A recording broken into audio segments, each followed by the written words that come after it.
Un pequeño repaso, una pincelada general de todo lo que vimos hasta aquí, hasta hoy, o sea, hasta la semana pasada. El examen, el segundo parcial, va a incluir desde esta clase, que sería la parte de introducción a parasitología.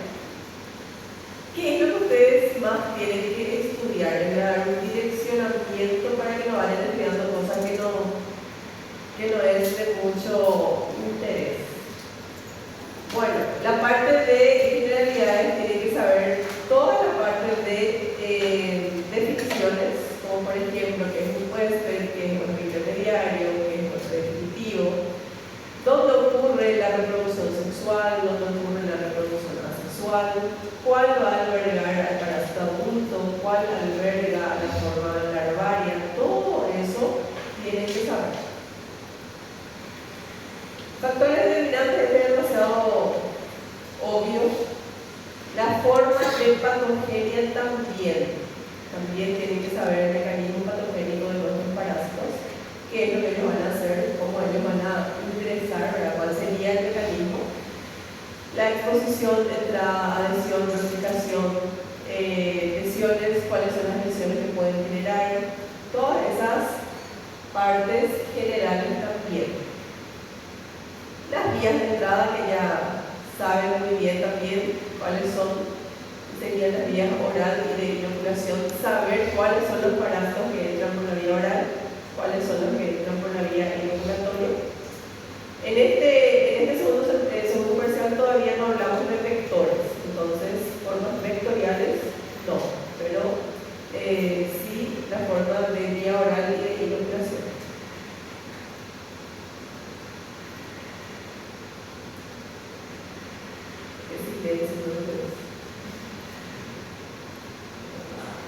La clasificación general de los parásitos también, porque en algunos exámenes cuando hago abiertos pregunto cuáles son, por ejemplo, las amebas, pregunto cuáles son, por ejemplo, los parásitos, los nematos intestinales, entonces ustedes tienen que escribir. Ustedes saben que el examen es abierto y cerrado. Entonces a veces en cita puedo pedir esos parásitos. Y también cuando son citas tienen que saber que si hay 3 alternativas, las 3 tienen que estar correctas para que validen los resultados, para que sea un punto. Entonces si colocan 2 y uno está mal, la dejamos. ¿Está bien? Entonces, para que sepan bien esto también, los nombres de cada parásito. La clasificación de nuestros protozoarios.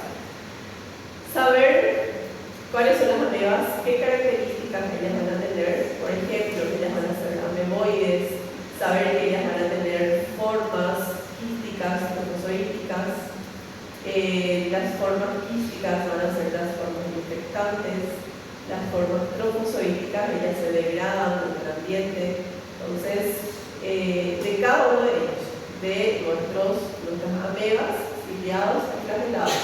Y los esporozoarios son diferentes, ellos no tienen quistes ni trofozoíticos, ellos tienen ooquistes u ooquistes. Las dos formas se pueden decir. Entonces, también saber eso.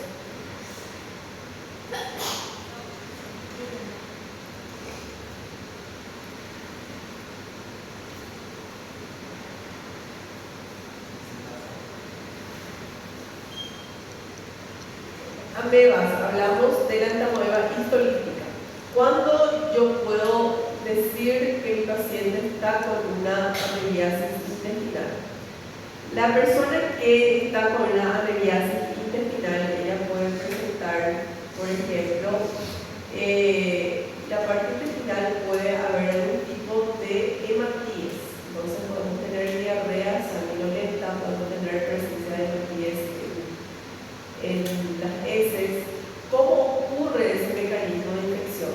Ocurre a través de que ingerimos el quiste después ella va, se desintegra el modelo, ella empieza a hacer su forma de reproducción, ellas vuelven a salir, salen como trofozoitos, como quistes, los trofozoitos se desintegran y los quistes vuelven a ser infectantes.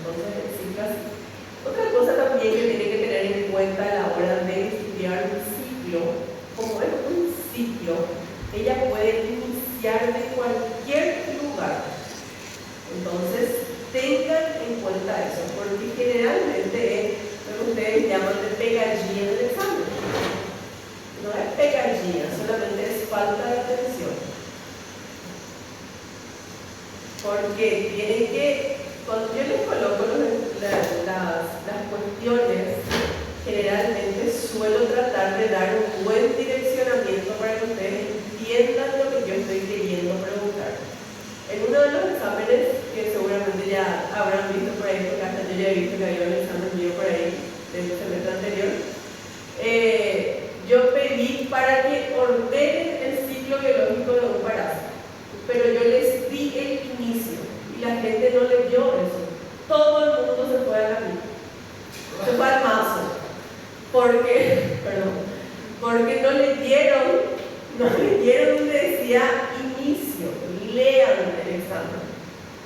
Entonces, por eso les digo, el ciclo, yo puedo darles el direccionamiento donde empezar. Yo puedo decirle que el ciclo empieza con la ingestión del huevo, o les puedo decir que el ciclo empieza con la rotura del huevo en el suelo. Entonces, yo les voy a dar ese direccionamiento y ustedes pues tienen que ordenar, si es el caso de ordenar. No sé si va a ser el mismo esquema, pero ya les estoy dando el dato para que aprendan a estudiar, para que aprendan a rendir, no ellos a estudiar, porque a veces no saben leer lo que dicen en el examen. Entonces, a veces es más por falta de atención que por otra cosa. Bueno, la amebiasis también puede causar amebiasis extraintestinal. ¿Cuándo ella va a ser extraintestinal? Cuando ella tiene el parásito, ella tiene la capacidad de penetrar la cavidad abdominal y pasa a otros órganos, como por ejemplo hígado. Si ella va al hígado, ella puede hacer algunos abscesos que pueden estar asociados a eso, y eso se va a dar generalmente por sintomatología hepática. Va a haber el dolor del hipocondrio derecho, va a haber una hepatomegalia, entonces va a tener también indicios de eso, ¿sí? En los casos clínicos, ¿cómo se les puede presentar?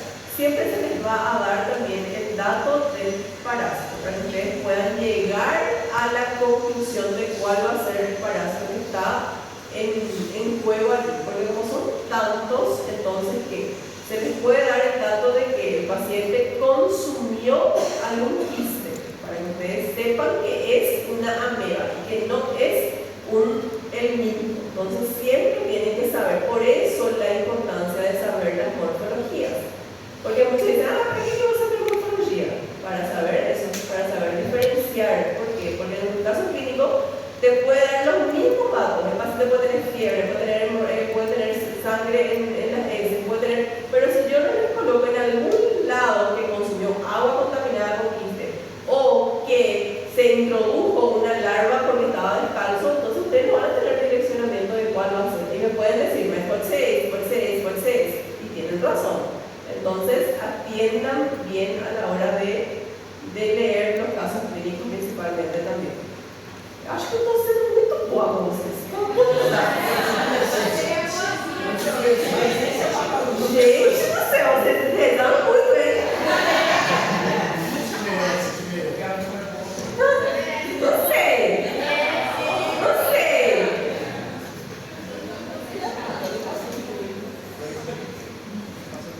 Acho que eu que estou crente, não é o Nick não lá no centro.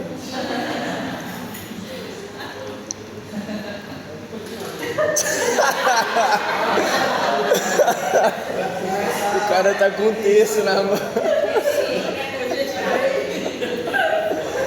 Em nome do Pai.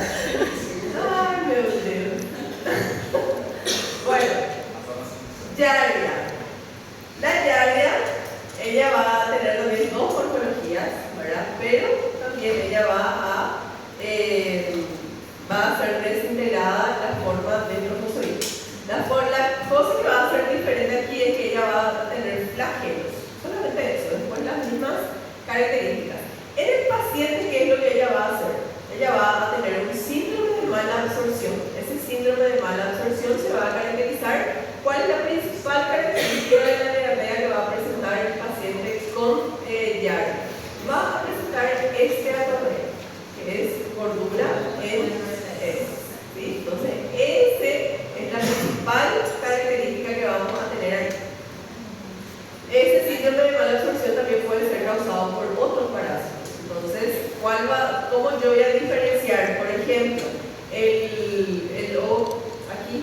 Los coccidios, ellos también pueden causar esteatorrea. Entonces, ¿cómo se va a diferenciar? Por la morfología.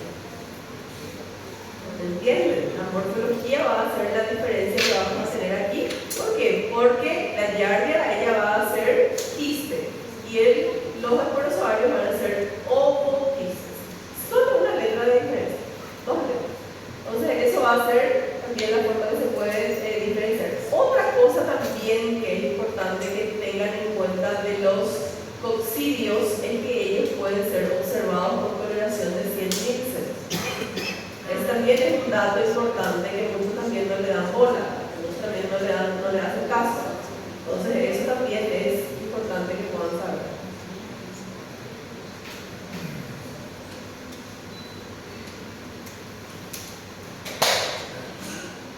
Después, nematófora.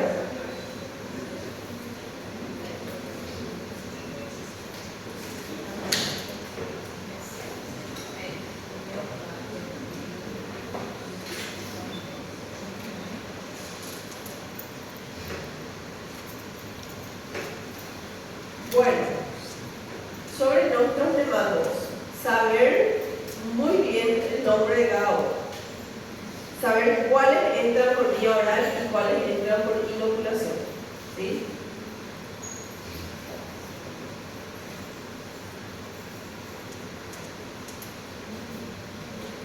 El Heterobius vermicularis, ella es la que la hembra sale a la zona perianal y coloca sus huevos. Entonces eso va a desencadenar el prurito anal nocturno. El prurito anal nocturno va a terminar desencadenando irritabilidad, bruxismo, todas las manifestaciones clínicas que se pueden tener allí.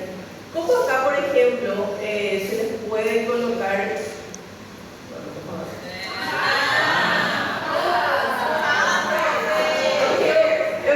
Una idea a la vez de otro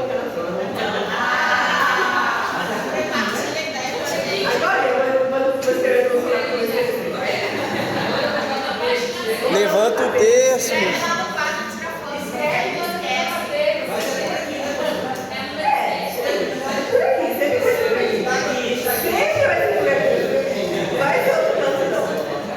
Levanta o texto.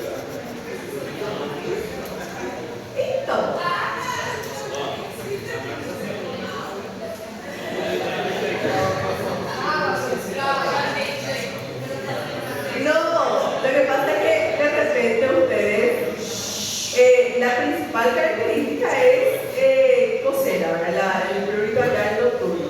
Pero a veces se les puede dar todos los datos menos de eso. ¿Por qué? Porque vocês estão olhando isso. Então não olha só isso. Era só isso que eu queria falar. Não olha só isso. Atención. Casos ¿cómo es? Ciclo biológico. Sí o sí, sepa, paso por paso. Yo ya preparé aquí un esquema para ustedes estudiar en casa. Todos los ciclos biológicos. Es también sí o sí. Sí o sí tienen que saber la diferencia entre cada uno y la definición también de cada uno de ellos.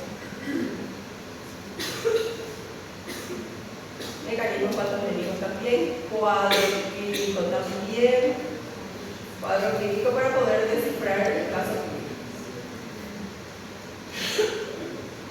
Trichuris trichuria. Característica morfológica de Trichuris trichuria. ¿Cuál es?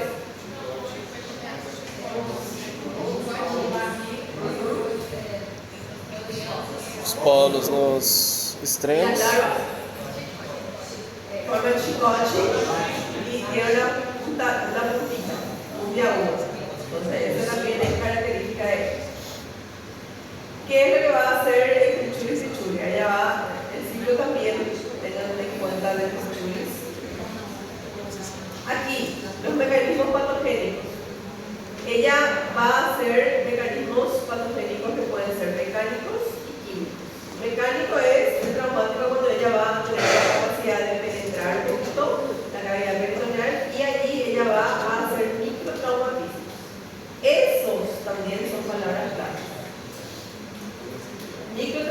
mismo entonces puede hacer también allí y eso va a generar un granuloma. Entonces esos son mecanismos patogénicos de nuestro Tschüss. Cuadro clínico, también saber por lo menos lo más preponderante, ¿verdad? Que por ejemplo la anemia microcíclica que puede ocurrir. Tenesmo, UFO, son palabras claves aquí. Y prolapso rectal. Prolapso rectal ya es una consecuencia. Esto no c'è la bici essa prova, non sei che non sei mai che você pode estudar. Aí depois das outras turmas vão falar que eu não sei se eu tenho. Todas as turmas falam que vocês são preferidos.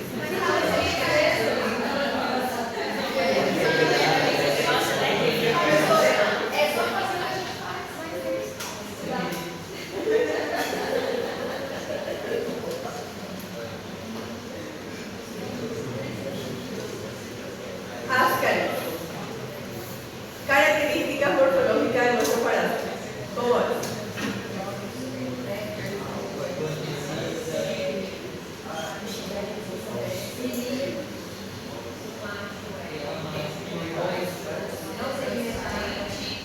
No sé. Cilíndrico, no segmentado, larvas. ¿Qué color es la larva? Blanquecino. Después, característica del huevo.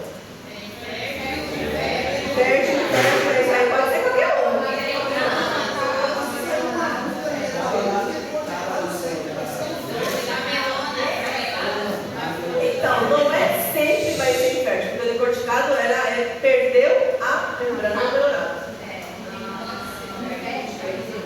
Pode ser os dois. Pode ser fértil e infértil, mas ele perde a membrana neuronal.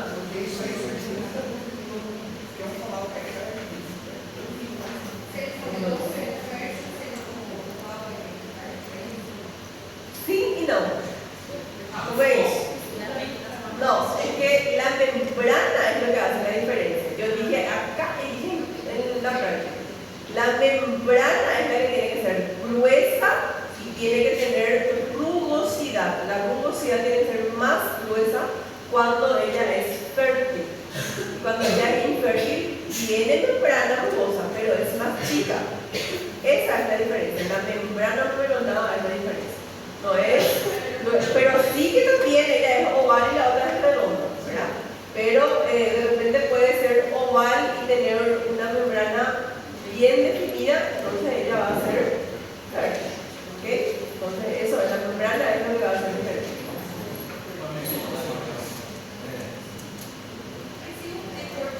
E o decorticado, ela perdeu a membrana. Mamelação. Pode ser. Não é infértil, porque a membrana neuronal pode ser perdida em qualquer plano. Pode ser perdida tanto sendo infértil como sendo fértil. Entendeu? Isso vai ser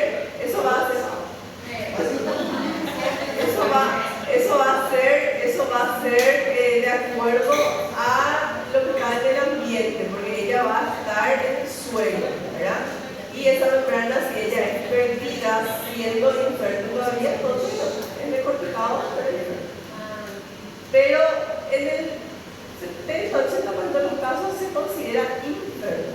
Pero ¿qué como pregunta de eso?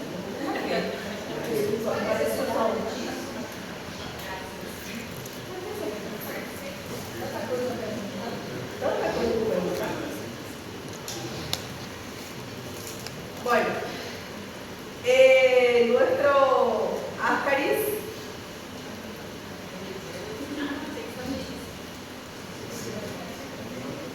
ciclo biológico. No está así, ¿ven? ¿Saben por qué yo siempre les digo que estudien bien el ciclo? Porque el ciclo, si ustedes saben el ciclo, que pueden responder muchísimas preguntas, porque de acá se pueden hacer muchísimas preguntas. Solo el ciclo. Solo sabiendo el ciclo se puede saber. Se puede saber dónde la larva madura, se puede saber dónde la larva va a eclodir, se puede saber dónde ella va a poner sus huevos, se puede saber si ella pasa por un órgano que no sea solamente el intestino. Todo puede saber leyendo solamente eso.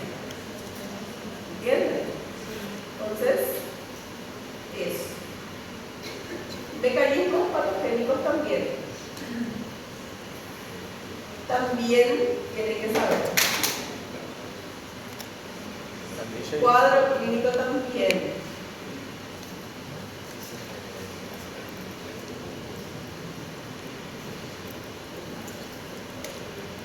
No fue para a turma de vocês que eu perguntei o síndrome de Loeffler na teoria, na prática? Eu sei que vocês erraram, né? Não, porque não era essa a resposta. Sim, mas eu não coloquei essa. Muita gente, muita gente. Não importa, vocês não me anotar a teoria da prática. E eu falei aqui, eu falei lá. Então, sim. Eu falei aqui e lá. Aqui en los tres pueblos ser síndrome de Loeffler.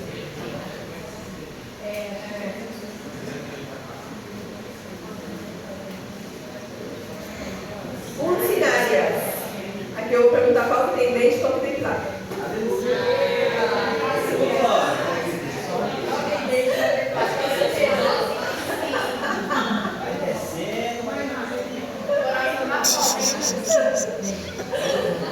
Ai, ai, eu acho que a reta do Lucas está funcionando.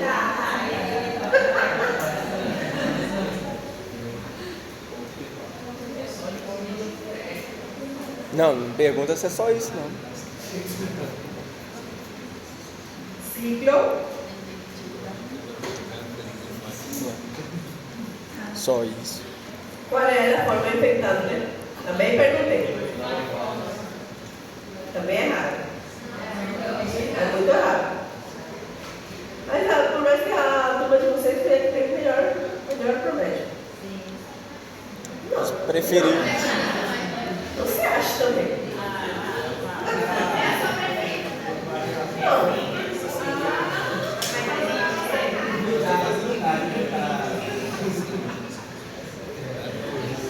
Mecanismos patogénicos. En los mecanismos patogénicos podemos tener inflamatorio, mecánico y químico. En el mecánico es cuando ella se va a adherir a la mucosa intestinal y ella va a succionar sangre. Eso va a hacer con que haya anemia, que es conocida como anemia tropical. Y en la forma química, ¿por qué se va a dar esa anemia? Porque ella va a emitir unas sustancias que van a ser anticoagulantes. Entonces, esas también son palabras claves. ¿Sí? Entonces, por eso es que va ocurriendo sangrado intestinal. Cuadros clínicos también.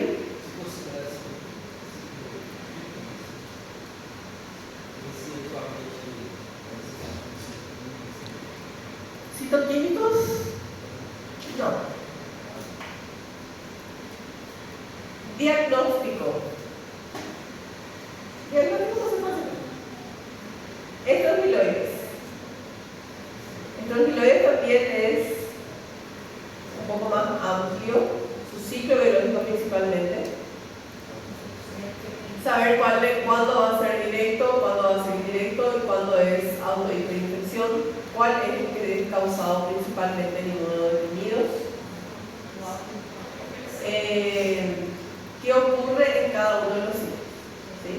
¿Cómo va a ocurrir cada uno de ellos?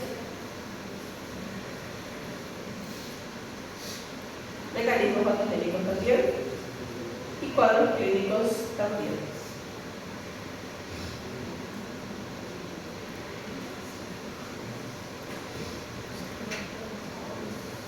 Después, eu não dei nem a metade do que eu sempre vou na. Não era um feriado, era as 2 horas de aula. Mas foi diminuída? Era 4 no mês passado.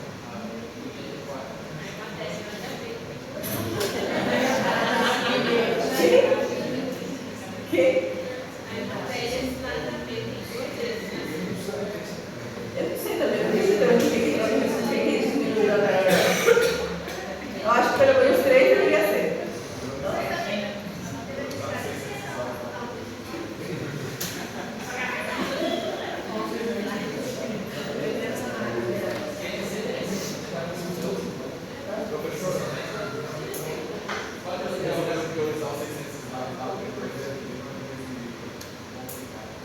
De China, no.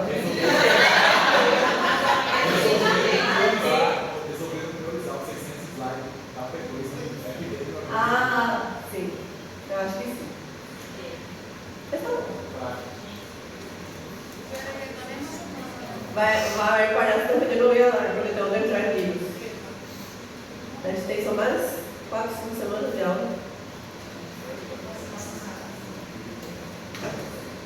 Bueno, tremátodos. También saber algunas características de ellas, para saber, por ejemplo, que las fasciolas son hermafroditas, que los schistosomas son macho y hembra, saber que ellos necesitan de caracoles como primer huésped intermediario, saber cuál es el que necesita primero y segundo huésped intermediario. Ya va a ser, por ejemplo, el caso de nuestra fasciola que necesitan 2 huéspedes. Saber también las formas infectantes, saber la evolución parasitaria, cuál va a ser miracidio, cómo se va a ver, en qué momento de miracidio, en qué momento de celda cercaria, en qué momento de cercaria. Las fasciolas, ciclo biológico, sí o sí.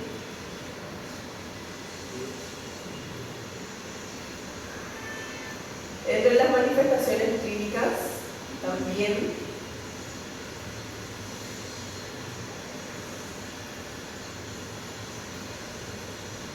diagnóstico. Aquí lo más relevante es que el huevo es un huevo operculado y que también se puede encontrar en bilis, en la bilis del paciente. Entonces por eso también esa coloración amarilla que se suele ver del huevo. Esquistosomas. Esquistosomas, que son llamados fiebre de los caracoles. Saber el ciclo biológico de cada uno, del Manzoni, Japonicum y el Amatorio.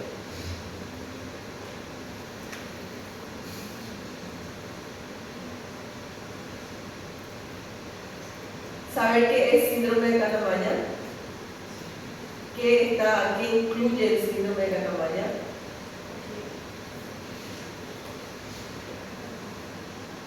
Las manifestaciones clínicas también del Manzoni, principalmente, que es el que va a causar la ascitis, que es la acumulación de líquido en la cavidad peritoneal, o sea, es la principal característica del Manzoni, principalmente cuando ya está en forma crónica ya, de que ella puede quedarse por muchos años. Saber que ella es un parásito intravascular obligado.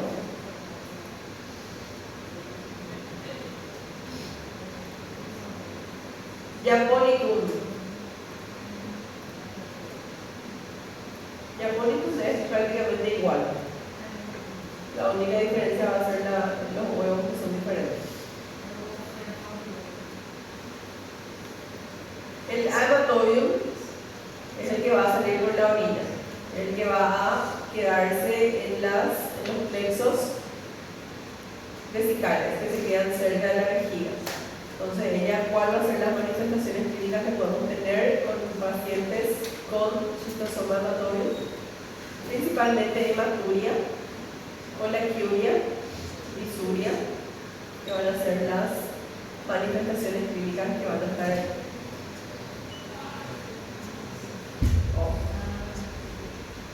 Estaba inspirada.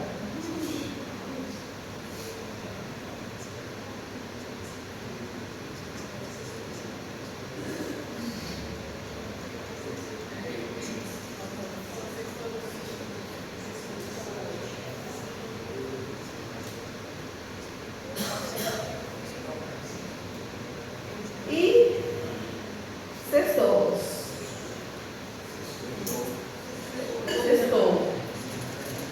Bella solo saginata y difiloboto. Y melolepidana no. El último no, yo se lo digo. Melolepidana no pasé nada. No.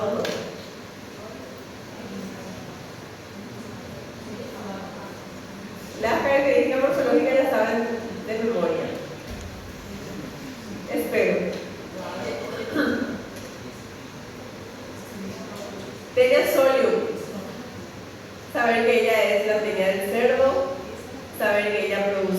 cisticercosis, saber cómo se produce la cisticercosis, saber si es que tenemos que consumir el huevo o la carne de cerdo con el cisticerco, cuál va a producir cada una de ellas, qué manifestación clínica produce cada uno.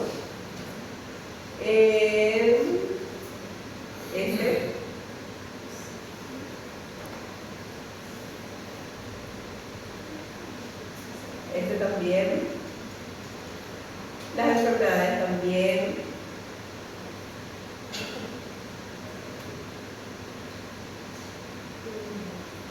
La saginata. La saginata, saber qué es la tenia de la vaca, saber también las diferencias morfológicas que se encuentran con la tenia solium. Saber el ciclo también. Las enfermedades que causa. Y son. El Diphyllobotrium.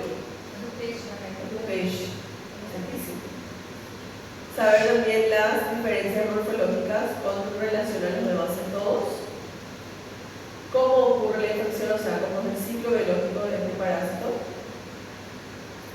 Saber que ella es la que causa deficiencia de vitamina B12. Entonces, es también una característica importante. Y las sintomatologías que se puedan presentar en los pacientes con deficiencia de B12, por ejemplo, es entumecimiento, irritabilidad, todo eso entonces está relacionado con el Diphyllobotrium lacto.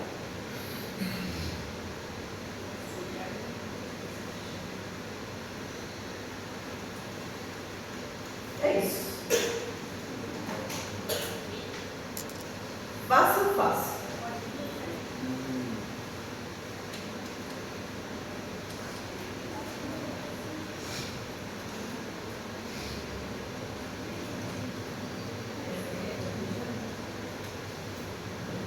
Para la parte de protozoarios vegetales, hagan esquemas para que puedan estudiar.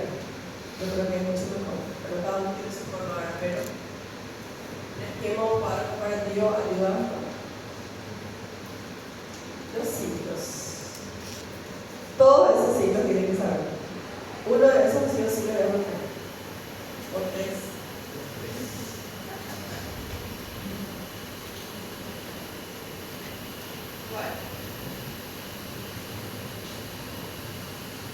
Vamos a resolver casos críticos. En realidad les voy a dar hasta que ustedes resuelvan. Después vamos a discutir.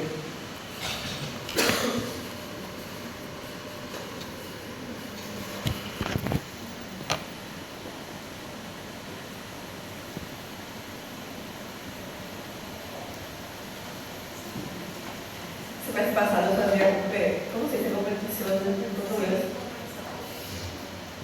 entre grupos. Vale, grupo.